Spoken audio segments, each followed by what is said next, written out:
ونروح بعد كده للمركز الثالث مع أقوى أنمي عصور قديمة مظلوم، موريبيتو. الأنمي ده متاخد من روايات من الكاتبة المبدعة ناهوكو يوهاشي اللي فازت رواياتها بجوائز كتيرة، واقتبس منها أنميات تانية ومسلسلات لايف كمان، ده غير إنها واخدة الدكتوراه في علم الإنسان الثقافي، واللي الأنمي بتاعها مركز على الثقافة الصينية، لأن أحداث الأنمي في الصين في العصور القديمة، وكل اللي هتشوفهم صينيين، وأحداث الأنمي عن مقاتلة مكرسة حياتها لمساعدة الناس والدفاع عنهم علشان تكفر عن ماضيها الأسود.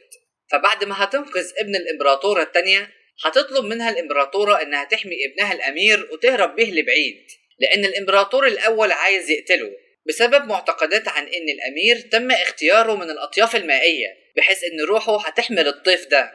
هو حوار عجيب كده من الحاجات المؤمنين بيها، وصاحبتنا هتاخد الأمير وتهرب بيه وهتحميه من المخاطر اللي هتواجهه ومن الناس اللي تبع الإمبراطور اللي عايزة تقتله. دي القصة باختصار.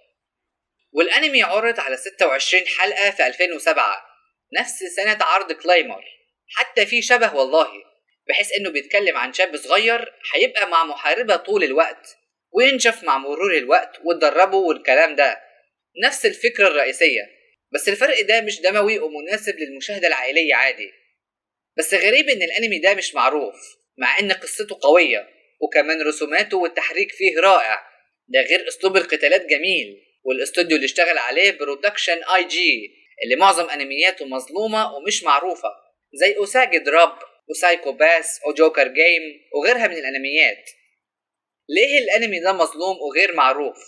مش عارف، ده حتى أحداثه في العصور القديمة في الصين، وهتعيش أجواء الصين والإمبراطورية الصينية بأدق تفاصيلها في اللبس والشكل والشوارع، ولا كأنك عايش وسطيهم، يعني مفيش أحسن من كده، وقتالاته قوية كمان. ليه بقى الأنمي مظلوم؟